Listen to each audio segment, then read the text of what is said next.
Wow, you came back. And you sound enthused. So I'm glad, because I didn't feel that way this morning. You know, oh. It was like I had to do my prayer over and over of, I'm grateful for the opportunity. I'm grateful for the opportunity. Because some kind of curmudgeon was in there. Going. Oh, thank you, Sally. And I just wanted to go on a long vacation in the sun somewhere. But I'm so happy to be here with you, truly. Yeah, there we go. Mary said, embrace your inner curmudgeon. Yes, can I be with it? Okay. Let's just sit quietly. But right before that, if you have the sheet called Refuge Prayer, if you'll dig that out, because we will sit quietly, then we will do that prayer. And if you don't, your neighbor will probably be kind and share with you when we get to that.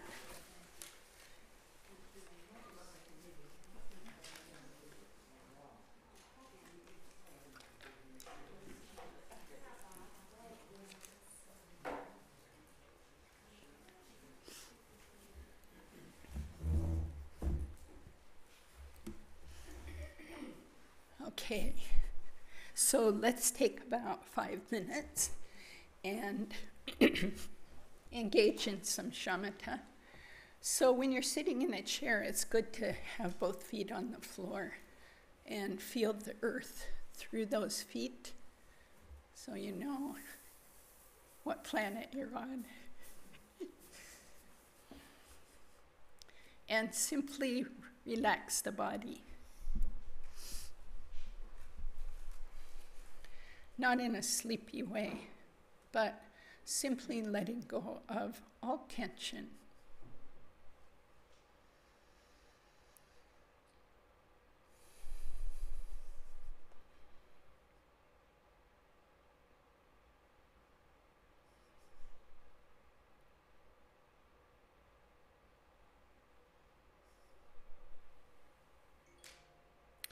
Then it's good to notice the general state of your body and mind.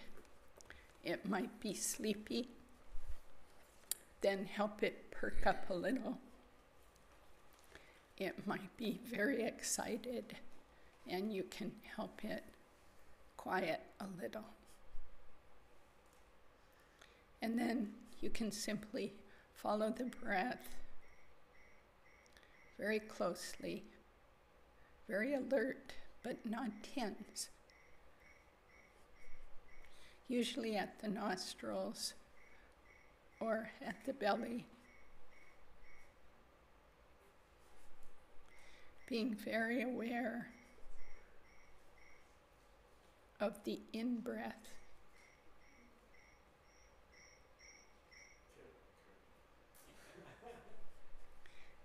And of sounds that are impermanent.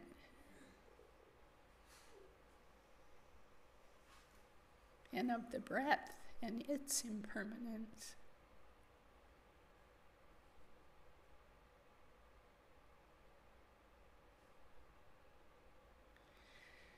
Then relax the body more.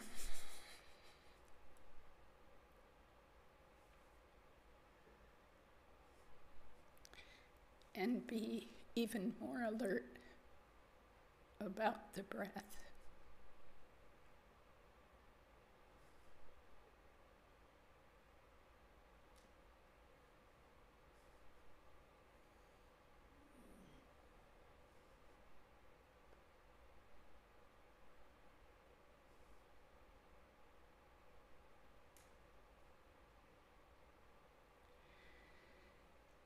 Now there's nothing else to do for the next few minutes. So let go of planning. Future's not here. Let go of memories. The past is totally gone.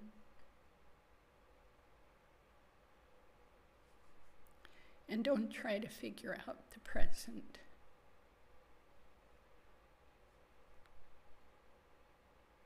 Just bring the mind back over and over to the breath.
Thank you. Let's do this refuge prayer so we remember why we're here for the benefit of ourselves and also of all others, leaving no one out. The word all is crucial here. So we'll do this prayer 3 times. I go for refuge to the 3 jewels through my practice of generosity, ethics, patience, joyous effort, concentration, and wisdom. May I liberate all sentient beings. I go for refuge to the 3 jewels through my practice of generosity, ethics, patience, joyous effort, concentration, and wisdom. May I liberate all sentient beings. I go for refuge to the 3 jewels through my practice of generosity, ethics, patience, joyous effort, concentration, and wisdom. May I liberate all sentient beings.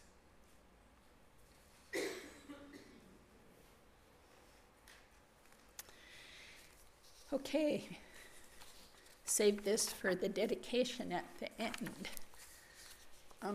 Let's go around the circle, starting with Bob, and so that we'll stay very aware. We'll go Bob, Andrea, Sylvia, Melissa, Lucia, and Luciana, and we'll go like that. And simply share your name, and let's share again where you were born, just the town you were born in. Bob, and I was born we're going to need the microphone. Does anybody know where that is? And we'll have to, we've got two, so we'll pass them back and forth. Thank you. I'm Bob, and I was born in Portland, Oregon. Thank you. Silvia, born in Argentina, Buenos Aires. Andrea, born in Salem, Virginia. Luciana, born in Monfalcone, Italy. Melissa, born in Salem, Virginia. Laura Berg, born in Palo Alto, California. Peter Wood, born in Oakland, California. Linda, born in Denver, Colorado. Camilo, born in New York City. Rosemary, born in New York City. Miriam, born in technically Princeton, New Jersey. You were born technically. I like that. One more statement. I was raised in Lawrence Township, New Jersey. Okay, no problem. We loved it. Woke us up. Jeff, born in Seattle.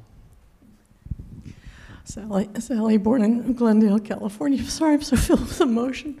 The earth shook in my homeland yesterday morning, and everyone is okay, but I'm sorry, I just am filled with emotion. And your two adult kids were there, and they're okay. Yeah. Cynthia, Hartford, Connecticut. Susan, Racine, Wisconsin. Mary, Mount Vernon, Washington. Celeste, Sandy Hook, Mississippi. Lynn, Toledo, Ohio. Dora DeCourcy, McPherson, Kansas. Linda Grove, Chicago. Mariah Uriel, Port Huron, Michigan. And Zopa in Havre, Montana. Okay. So I'm just going to take a minute to see how many are here. 3, 6, 9, 12, 15, 18, 21, an extra. Okay, so this first thing is in the nature of review. So if you're brand new here, there's a couple, hook up with someone who was here for hopefully the last two. And just turn to the person next to you and answer this question. What is it that you learned the last couple sessions that really has affected you, like stayed in your mind, been helpful as you've moved about the world? So you'll have about 2 minutes each.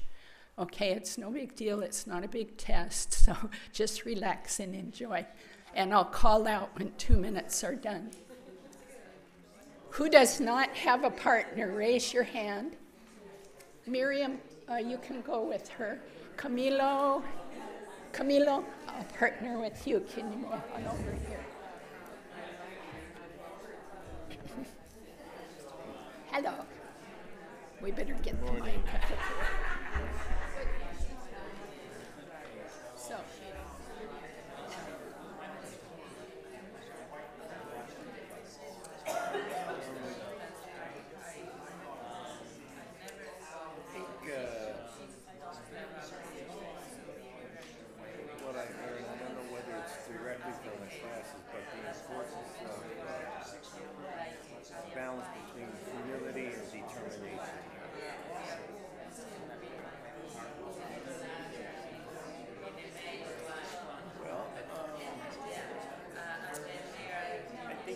dedicated to a cause, you can be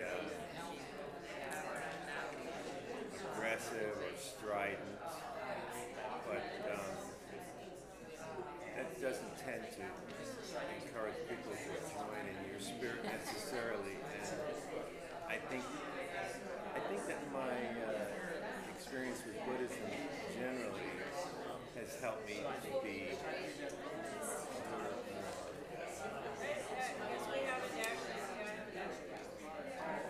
modulate in a way address matters, and I think that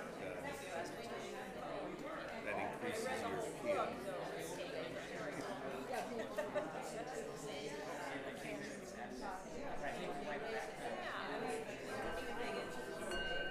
So that's 2 minutes. You have 2 more minutes.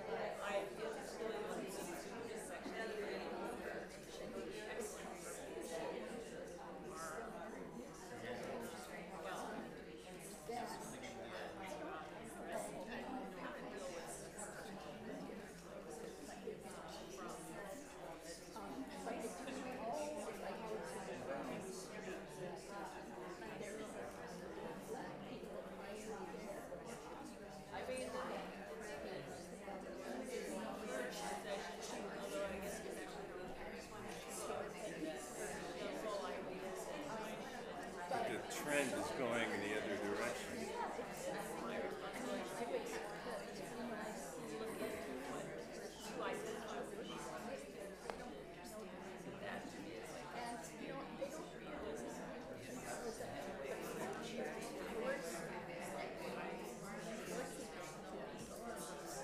I think it's going to be an ongoing dilemma because there's a lot of interest in this town for diversity, but really fewer opportunities for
Okay, whoops. Let's hear back from just a few people, very short. And I always say, please report your own thoughts, not your neighbors. There's always such a temptation to go, well, she learned this, and she may not want to share that. So who would like, let's have 3 people raise your hands. And I know you're not that shy. Just sharing your own thoughts.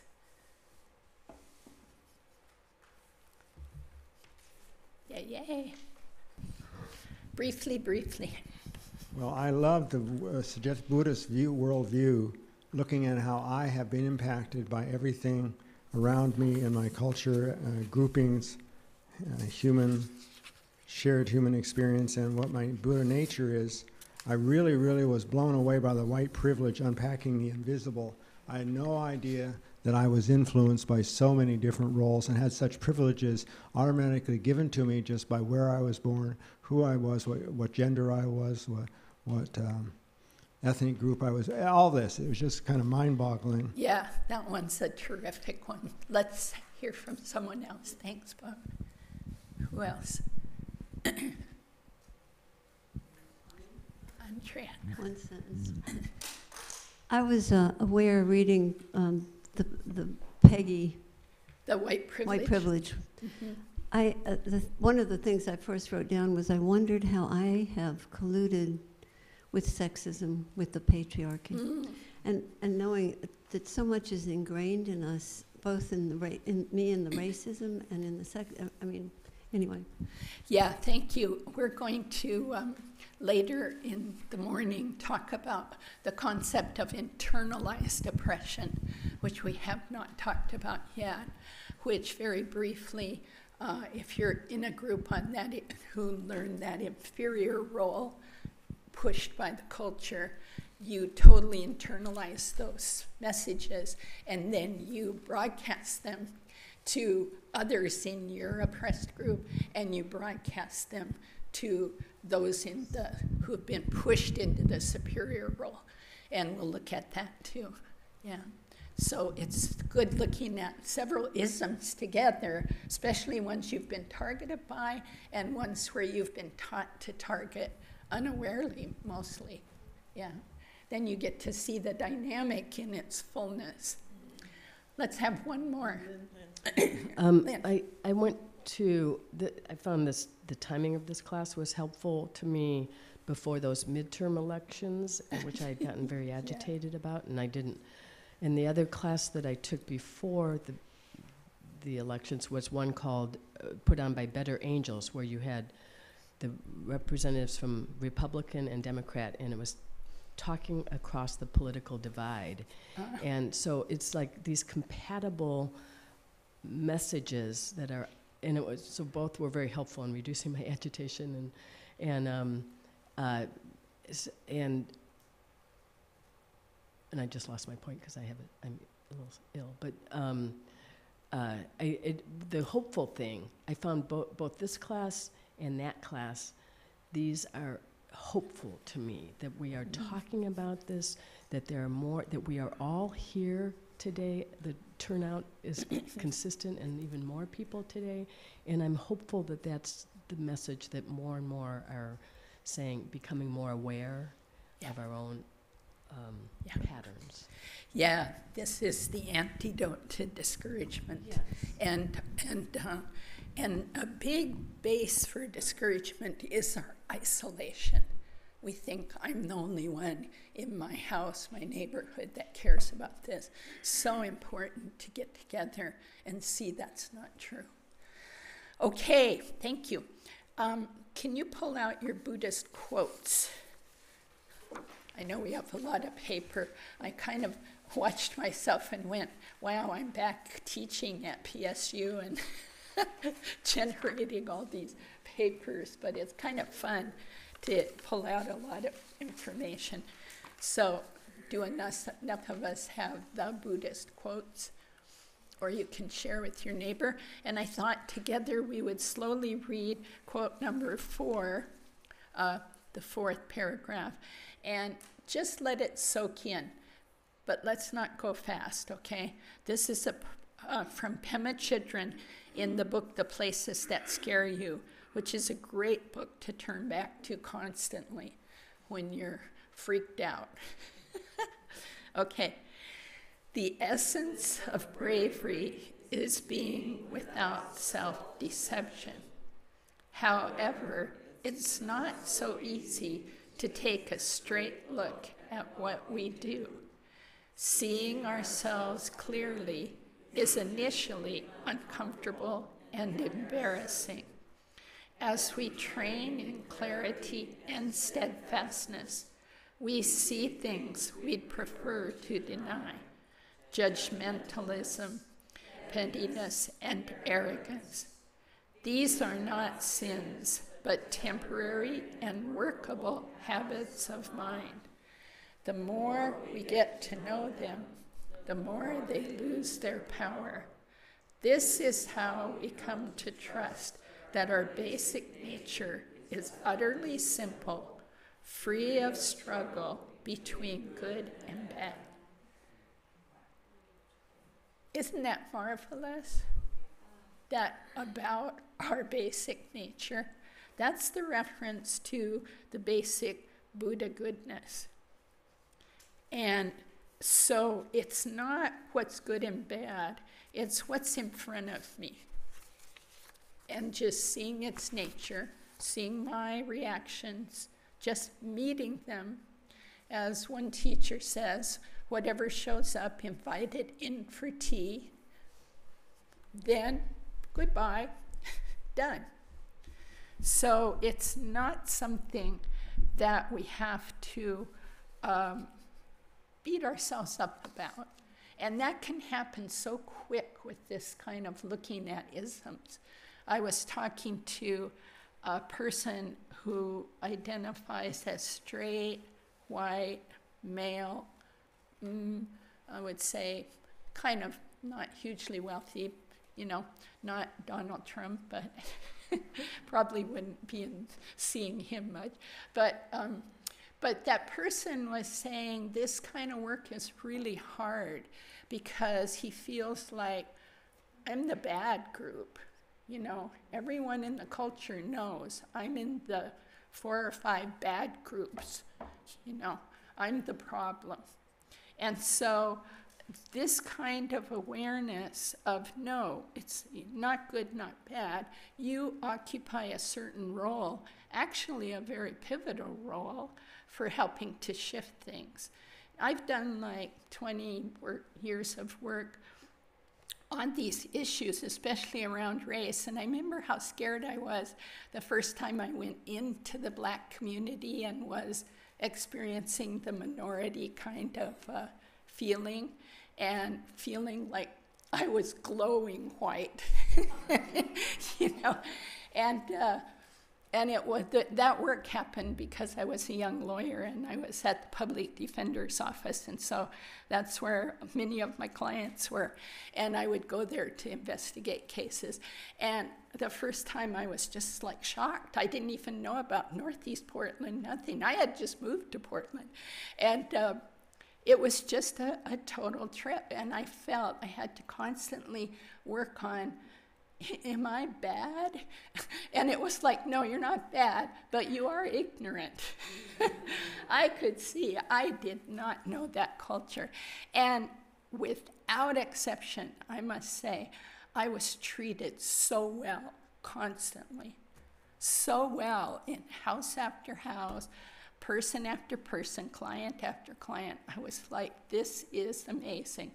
All of my stereotypes just shredding.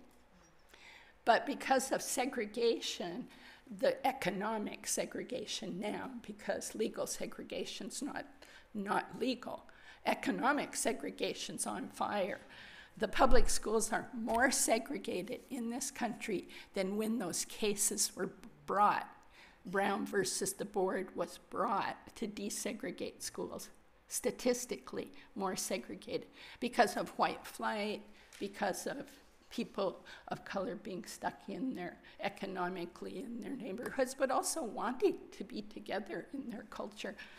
So we don't mix much, and it makes us pretty ignorant. So I always encourage people, as I have said in classes before, make an effort to mix. You know, I've told the story where I used to teach conflict resolution and anti-racism at PSU, and I would tell students, just go get on the bus, TriMet, and stay on the bus and go all the way to Northeast Portland and through it and watch the complexion change. Now you'd have to get on the bus and go out to Gresham, okay? So, and just sit and watch your reactions. It's a great meditation. It's like, oh, I'm fine till Lloyd Center.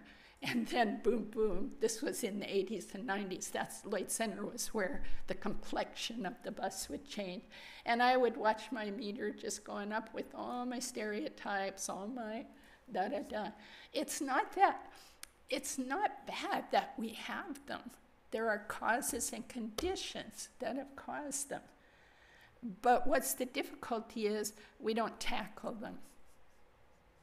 We stay in our nice, easy places.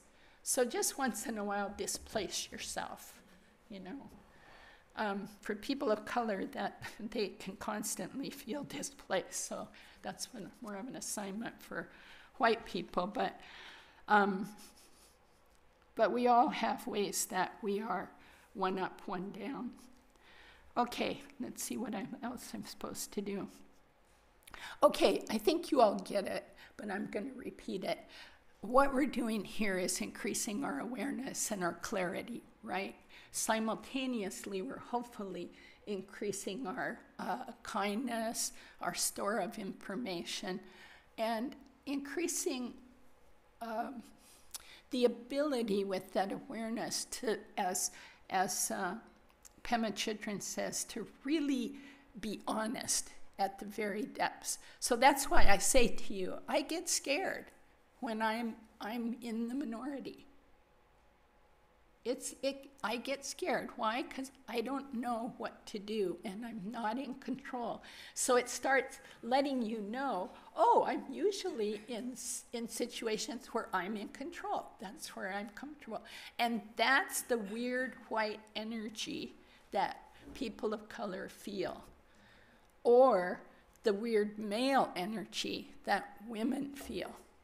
When I got a job out at Clackamas County as a director of an agency, I was a little shocked when the first meeting of 20 directors, I was the only woman in the room. This was in 1995. Portland had already mixed it up a little more, so I was pretty surprised. And it was again that feeling, but on the opposite of, oh, we're going to talk golf and baseball. And when we went around the room and it came my turn to share about my agency, they stopped listening.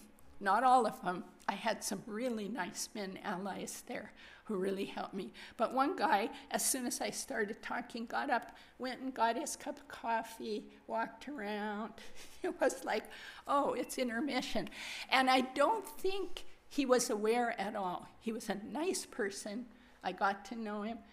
But it was that male privilege, like the white privilege article, just like, I don't really listen to women, but I didn't notice that I don't, you know. So these things occur all the time. So we did that. Yeah.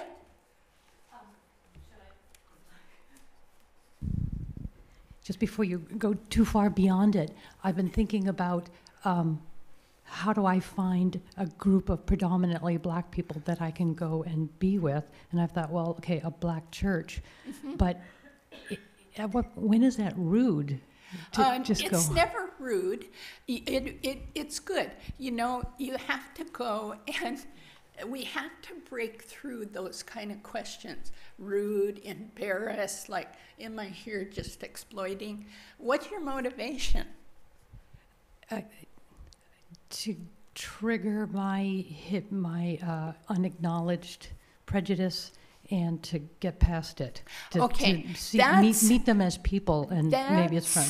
That motivation's limited.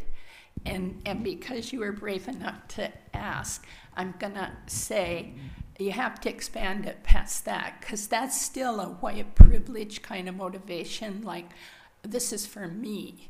I'm going to be there for me. So you have to expand the motivation of, I want racism to end. I need to learn. So I'm going to go there for the benefit of all, black people, white people, all kind of people, because I need to understand this mechanism.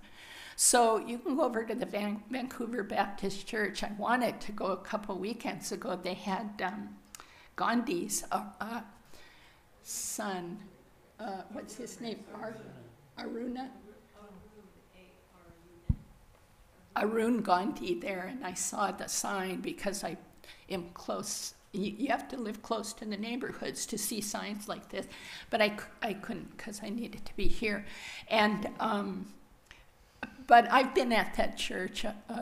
African-American friend of mine, her son got killed, and I was there for his funeral. You know, it's not easy. You walk in there, even I know my friend, you know, and I'm with her and kind of close to the family, it still felt. But you have to expand that. We have to watch out with our white privileged mind of being, what do you call it when someone goes and anthropologist, like I'm going to go to a strange culture and study them, you know. Camilo probably has something to share about that. Yeah, Does that help, Laura?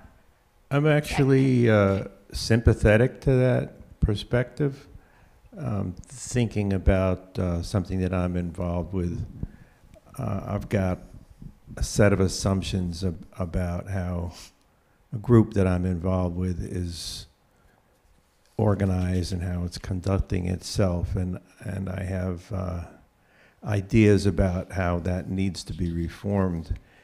And I spoke with someone yesterday who's closer to the inside, and she was able to inform me that, well, they are thinking about making changes. So I was able to modulate my feelings about it. But I think if you were to investigate what black people might feel about that motivation, you would hear them say, well, we're not teaching white people anymore. Yes. Yes, and thank you for that. Because when you go as just a human being learning, but you don't pull someone by the label and say, what do you think about me being here? Or not that you would do that, but white people can do a lot of weird white energy. And it puts a burden on people of color, as Ruth King says in her book, and as Camilo is pointing out. We make the effort to learn. Read, work on these, put yourself in these places where you're not comfortable, but place no burden. Go, make an offering to that church, of course, So that kind of thing. Go as a very polite, kind person who's learning, and don't burden people and expect them to teach. But displacing yourself, it's nice if it happens more naturally, like my law job put me. But you can do it kind of artificially and just see what happens. Drive up to the Latinx neighborhood out in Gresham and just walk around. Park your car and walk around. You don't have to make it some kind of big crazy thing. Yeah. Oh, I was going to mention that over the years, my partner and I have been very passionate about racial justice, and so we talked about the little things. We used to live in a we used to live in a little more diverse neighborhood, but we just decided that we had always made a point of greeting and with eye contact, and we thought now what we'd like to do is try to linger and try to, rather than with our neighbors like, hey, hi, how you doing, but just stop. Yeah. And I immediately, in the first few times, feel that discomfort rising, because okay, now it would feel like there might be a bridge to get over or something. But there really never was. And so that it's just sort of increased the friendliness and the way that we could inhabit that friendliness without fear. Yeah. And so now, and then that extended towards anywhere, grocery store, anywhere, just sort of being able to have conversations. Yeah, thank you. And we will share again more ideas. Different people here are doing different things already, particularly with neighbors or small groups. I know Cynthia has some kind of group of people who come eat together. So, yeah, you can share that. She invites homeless people to dinner, which is lovely. Jeff's reached out to a neighbor who's from a different race. Okay, I want everybody now to get to engage in an exercise. So, before that, I wanted to just do some housekeeping stuff.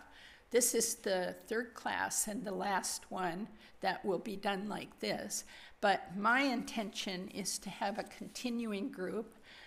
It will be more informal, just like this discussion was becoming more sharing ideas, more like how do we take this awareness out in the world? Could be with groups, could be with political groups, could be with your neighbor. It could be just, I sit and meditate on this, you know. And we'll use it as support. So you go out, you can come back and get support, and we'll do some meditations together, etc. So I wanted to just take a quick poll, no commitment. How many would be interested in an ongoing group about once a month for an hour and a half that I would facilitate? With no commitment. Okay, yeah. I was hoping for about 10 folks. So good. Looks like it is. And it can also be people who have not attended the class if you're listening on streaming. But I want you to listen to all nine hours of the class and get familiar with the readings before you join in. Okay. Also, I wanted to announce, we're pretty excited about this in the Program Council, Lama Rod Owens from Radical Dharma website, and we have his book now, his and Reverend Angel Kyoto Williams in the bookstore, just as more background reading, and it is Radical Dharma. So it's there in the bookstore. And also his website is wonderful. He has agreed to join us in June here at KCC. And he will be giving some kind of talk. We're trying to figure out time and content, but dates are, he'll be here June 9th through 11th roughly. We're still shaping it. But we're quite excited about that. So we will carry on the work. Rod Owens. Lama Rod Owens, and his site is called Radical Dharma. He's got a marvelous site. Bill and Dora and I and Peter met with him. Peter facilitated it. He was here for Great Vow, I think, or... Somebody gave a weekend workshop on patriarchy and unlearning. Okay, he gave a weekend workshop on patriarchy. I'd like that one. And so Peter connected us, and it has had good effects. Okay, so now please pull out your suggestive Buddhist view, these concentric circles. And who does not have handouts? Do we have any more of those? Da-da-da. Here's one. Pass that on to Celeste. And maybe other people can just share with someone next to you. Your partner, you're going to partner up again, so make sure one of you has this. The first is just your own solo contemplation. Not partnering right now, but take a good look at this and at the concept that we experience all four of these circles, and likely more, simultaneously and continuously as humans. Hi, Peter. Welcome. And contemplate, this connects to that article called Paradigms that we passed out. Do you tend to focus more on one of these circles than the other? Like some people say, oh, I just treat everyone as individuals. Or I'm really into social justice. Or, oh, we're all humans, so I just focus on that. Or, well, everybody has Buddha nature, so I don't really need to think too much about the social, economic groupings. Do you see what I'm trying to get at? So just take a minute and look at this and think, when you look at isms in the world, or you try and avoid them, or you emphasize them too much at the expense of individuals, which can happen, as we were speaking, what do you tend to operate out of? Which of these do you leave out of your consciousness? Which circle? So just take a minute and think about that.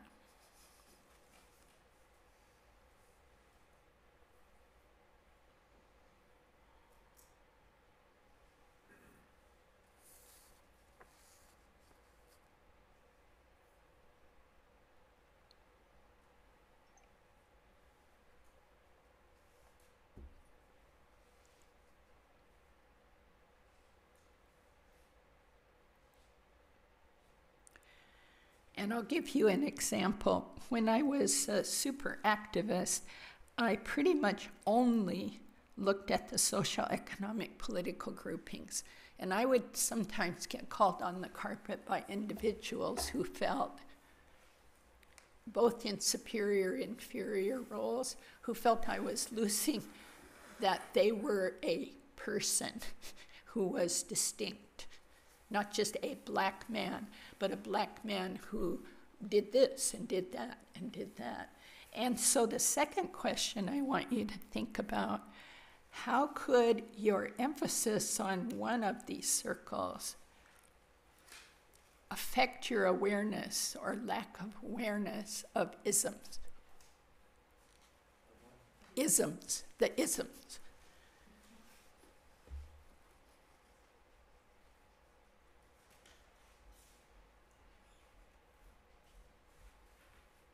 You want us to respond?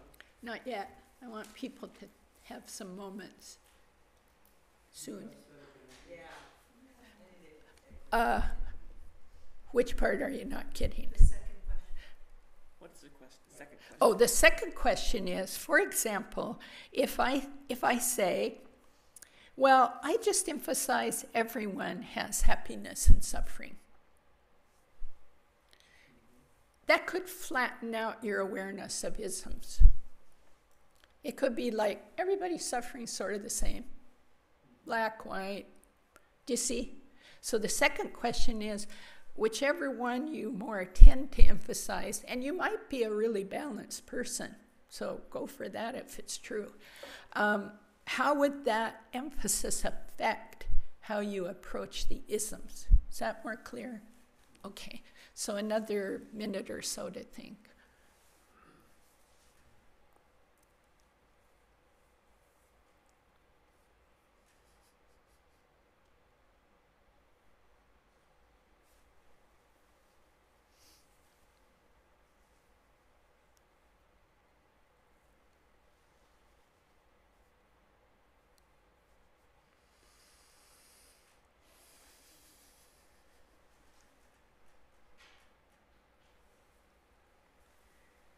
Okay, who's ready? We can hear back from a couple.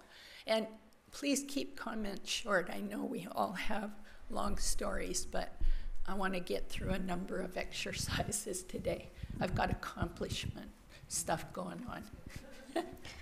So I'm having a little trouble. Well, okay, let me just give you a little background. So very early on in my college career, I figured out that I wanted to study social psychology, which is the study of the individual in a social environment. Mm-hmm. So I kind of always focused on those two, and it's only relatively recently that I thought about compassion, which acknowledges happiness and suffering as a human thing, and the Buddha nature thing is, okay, we all have it. Mine's obscured. Everybody else is obscured unless they're Buddha. And it's sort of, anyway, so I feel like I'm just starting to get a balance with the other stuff, the two outer circles. Okay, good.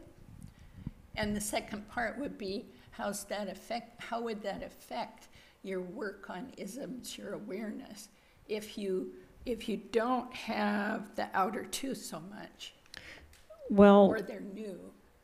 They're relatively new, and so I'm starting to try to balance all that out, recognizing that I guess I'm still emphasizing the isms is an individual's experience of a social situation. And groups of people cause isms, right? Or isms develop from that. And I'm starting to just try to figure out the happiness and suffering and Buddha nature and sort of layering that on top, going, okay, yeah. I'll figure out how this integrates eventually. Yeah. So the integration, particularly here, I haven't used the word equanimity yet, but for example, those two outer circles bring in the concept of equanimity hugely. So if I'm only working, as I always did, the social, economic, political groupings, that was like on fire for me. individual a little bit, didn't have the two outer. I had no equanimity. I was clear, there are enemies. And I'm going to be a radical lawyer who takes down those enemies. And I used to do those kind of cases, representing protesters, etc., which was exciting and interesting work. I look back, some good was done, but it was done with a lot of fear and anger because I did not even know the word equanimity.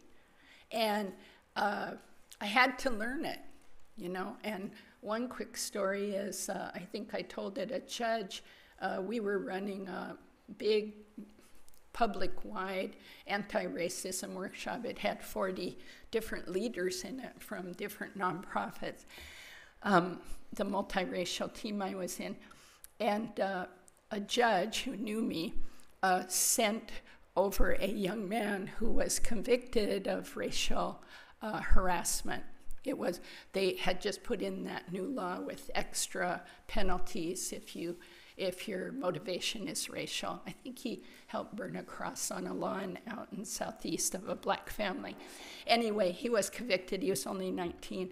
The judge said, I want him to go to your workshop. I said, this is not like a workshop for folks convicted. You know, it's like us, you know, like we're just community people trying to figure it out. But he said, oh, come on, this, you know, he'll be polite, he'll do what he has to do.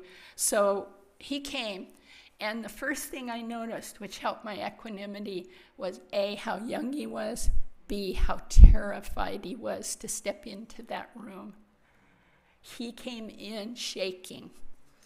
And I thought, oh, my heart just went out to him like, God, this must be really scary. He's stepping into the opposite. And so I just became really kind of sweet motherly to him, you know. And of course, my partner's African-American, Latina, also very welcoming to him. We didn't tell anybody else what his situation was. We just said, this young man's joining to observe for the day. And he was amazing. And in one of the exercises, revealed that his mother was Native American. And it was kind of shocking to him to reveal it in a place where people thought that was like a really good thing, you know, and not something to hide. And the next time he brought his dad with him, and his dad said nothing, sat there like this. Then they were only required to attend twice, never saw him again. But my equanimity grew. Why? Because those two outer circles start getting revved up. Humans together with him having conditioning. If I'd have grown up like he did, I'd think what he did, you know. So we need to activate those, and your comments really say it. Now I want to hear from people who have not talked, just one or two. Cynthia.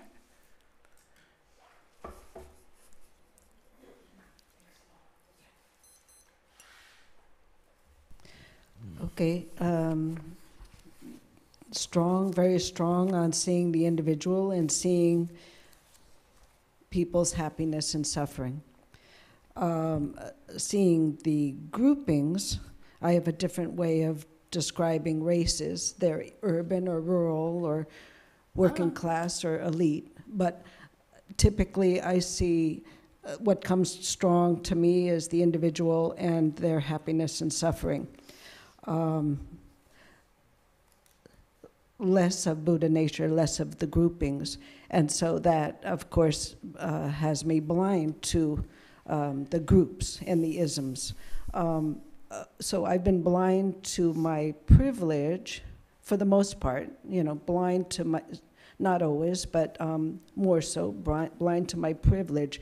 But I also experience being a minority as a woman or thinking, talking, acting, doing differently, and so feel the minority and the marginalized. And what this class is doing is helping me apply what I feel there to my unseen white Yes, privilege. Good. Yeah. That's that we're going to go deeper into that. That as we occupy both roles of the superior, inferior, that's forced on us. Both roles are forced on us by the culture, by society. We can exactly see how to untangle it. So, for example, one of the key questions we'll be getting to is, if you are a woman, what would you like men to do differently in general? Then, if you're a white woman, you can translate that. What would people of color like you to be doing? Same thing, like interrupting sexist, racist remarks, working on their inner weird energy so that they're comfortable. So do you see how that can, it just opens the door. It's not hard to figure out, even you're in the superior role, because you just look at your inferior role, which everyone has. We'll dig it out if you don't know what it is. And you can translate back and forth. That's a gross generalization, because then again, you have to be working the individual, that social group. But the mechanism is similar enough that you can use it to work your way out. Okay, now let's do the second exercise, and then we're going to take a break. Okay, so pull out yours, and thank you for all those comments. They're so helpful. The superior-inferior system page. Okay.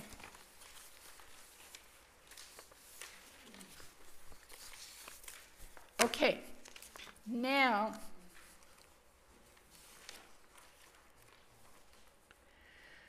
let's just look at the whole thing. Take a moment and just really study this sheet. Each word, each phrase on it is important.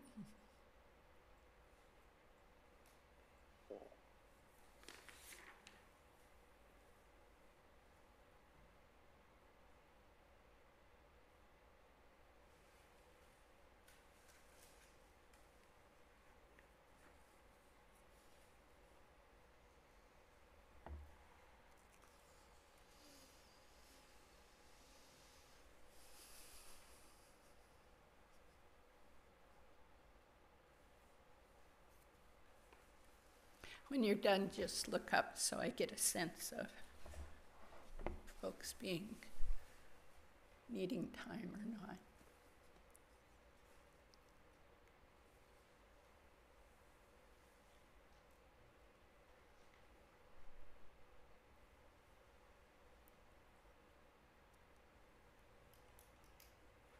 Okay, looks like enough of us are done with it. So I just want to say a few things about these dynamics. The first one is the difference between just plain prejudice, prejudgment, and structural, systematic discrimination. So I always use this kind of quick metaphor. If I'm a teacher in a class and I hate people with blue eyes because of something that happened to me, if I'm not a teacher, it's fine.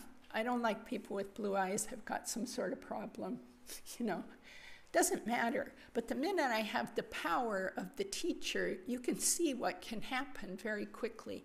Actually, the blue-eyed, brown-eyed study was one that went on to kind of look at prejudice plus power and what happened to the blue-eyed children as the teacher began calling only on the brown-eyed, noticing the brown-eyed's good qualities, not noticing the blue-eyed. They had to quit the experiment very quickly because within about a week, the blue-eyed kids were just a wreck, already internalizing that prejudice. But the key thing I'm pointing at is personal prejudice.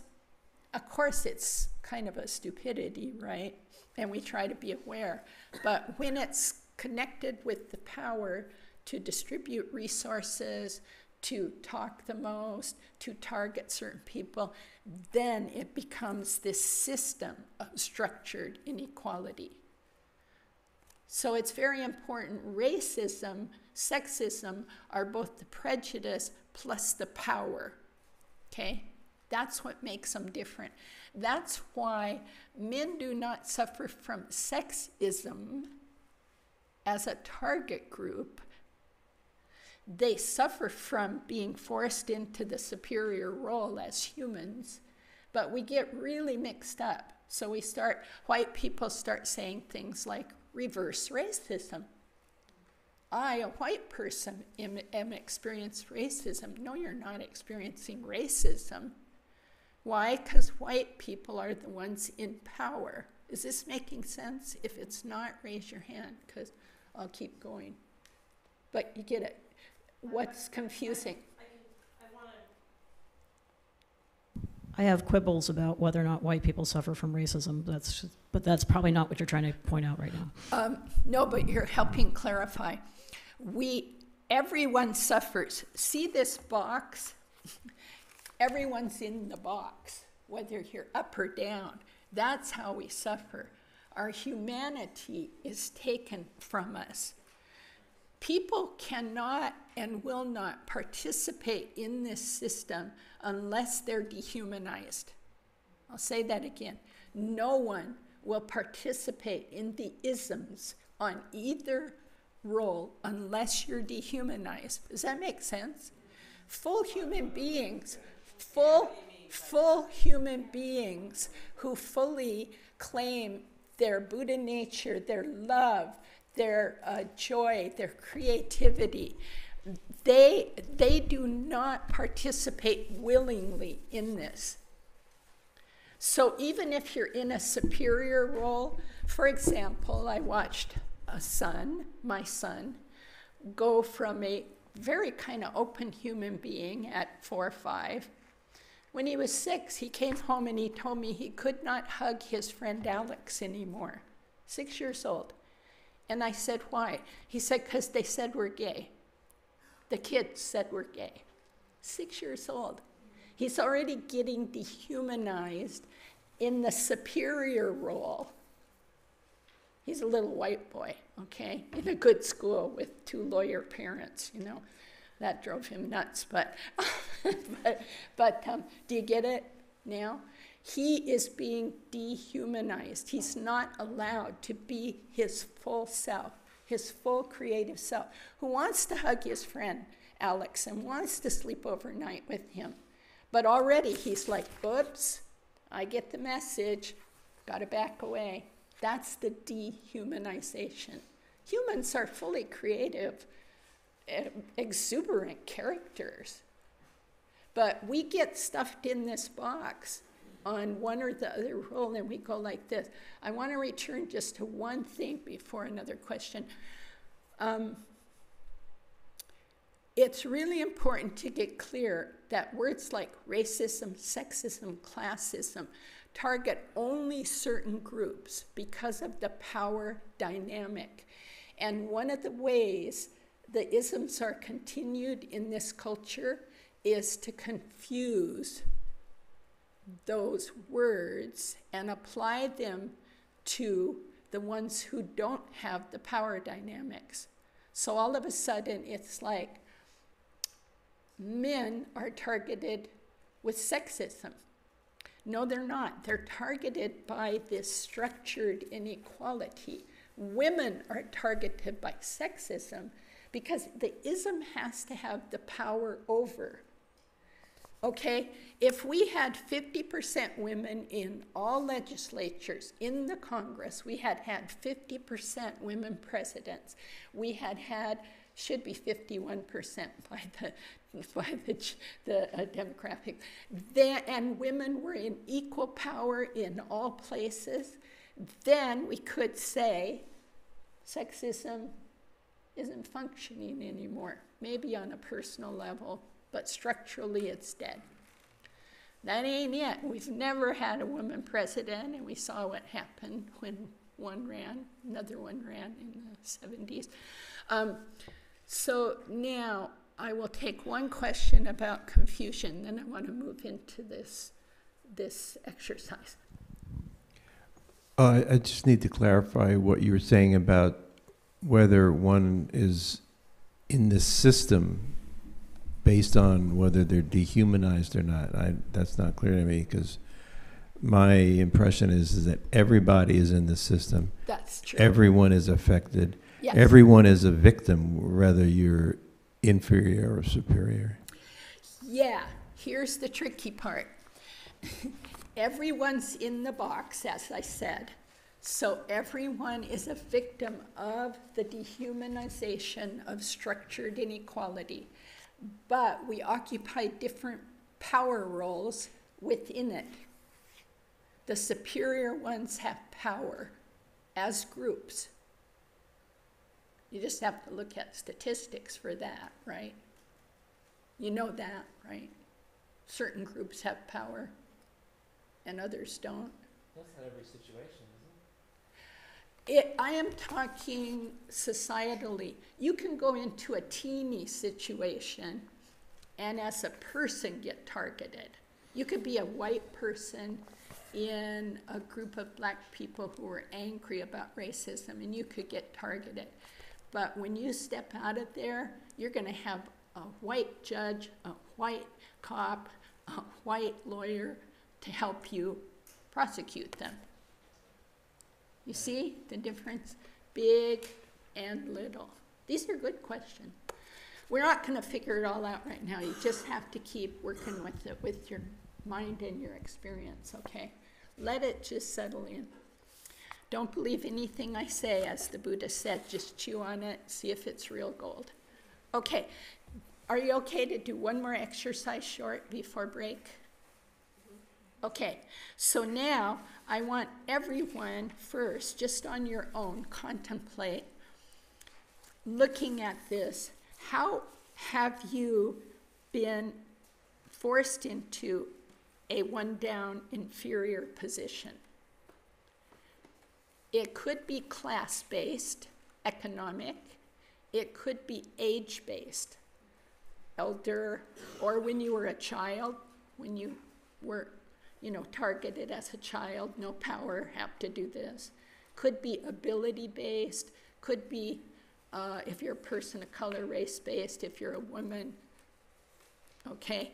But get it, if you're looking at the one down, if you're a man, don't use being a man. Do you understand? Or if you're white, don't use being white. Is anyone confused? Okay, so just place yourself, just think, how was I put in that position and what was that like for me? A couple minutes of just kind of a meditation.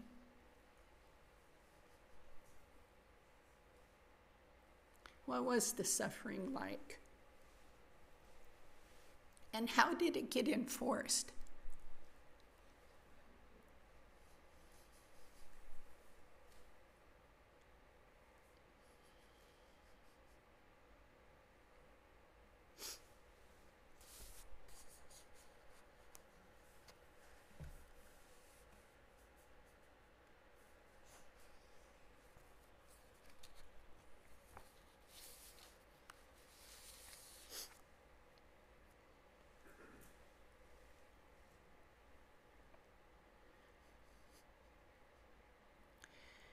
And if you can add on this question, how does it affect you now?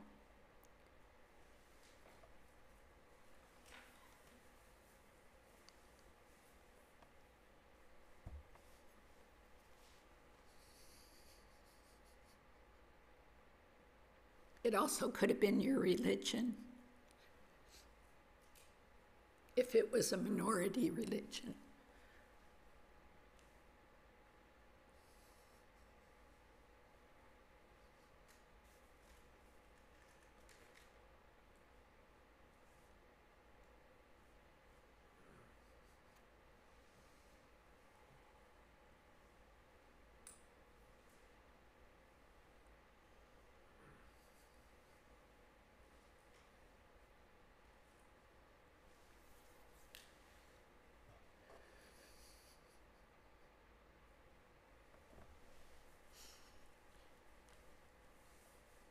Okay, so we're never going to have enough time for these. These are like for you to continue on in your life looking at them. But just turn to whichever person you haven't talked to, or get up and shift a chair and just share for a minute or two. And when you're done, go take a break. How was that for you? What did you discover? You want to share? Yeah, without the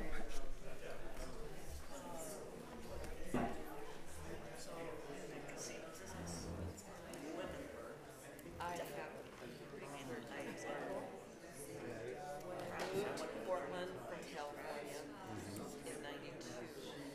I got a job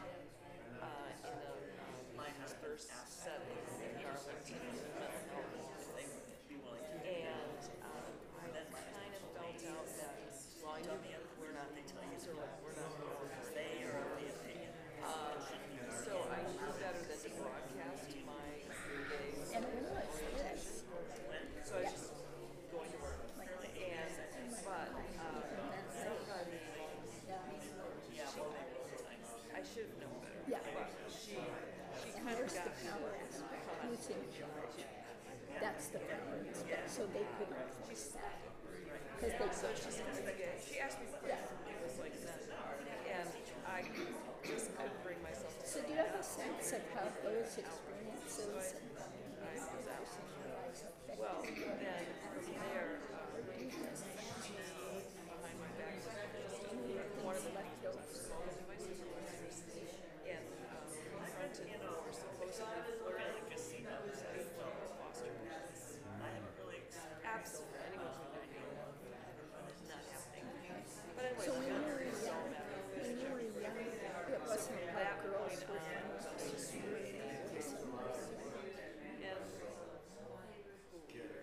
was it more egalitarian? Oh, that's more egalitarian. Yeah.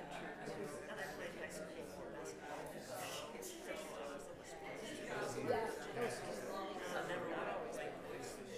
so ultimately, yeah, those can help. Good.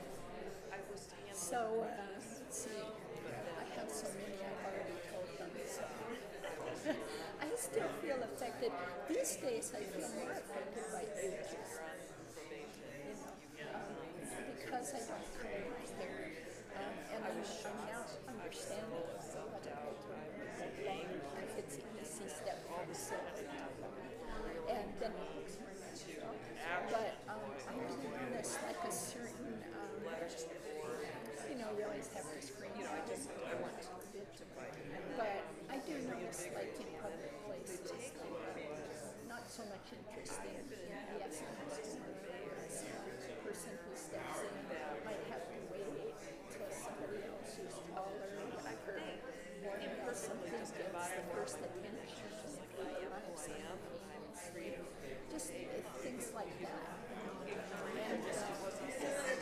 And also people not listening as closely as they used to. Young boys, voice, and it also, I think, it's more like, well, even big family gatherings, or friend gatherings, like 5 or 6 people at dinner. If I want to put myself out there, I kind of get it. And I don't want to do that, so I just kind of it takes a lot of courage to engage those the bigger they are. And so I just don't try to do that too. So it's not both my, and then it's just like, okay. So anyways, it was just, that was when I was forced into a place where I lost opportunity. I think so too. I think it really is, and that's one of the effects of being in a more privileged group. No one knows, you know. But I grew up poor and Catholic, and were like 10 years later. Things that caused me to be vigilant. I want to remember and say that to people. I realized I still had some stuff. You know, it's like, But yeah. So anyway,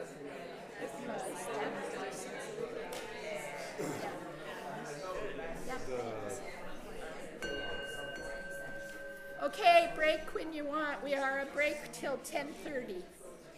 Okay? The time that I thought of was What did I? working in a company that had contracts. Oh, I didn't announce it yet. Will you do that? Because I can't remember it. I'm tracking too. Wasn't common for us to. Yeah, it's good. Yeah, I don't know how it could get better. So. This thing is awkward because I always feel like I can't move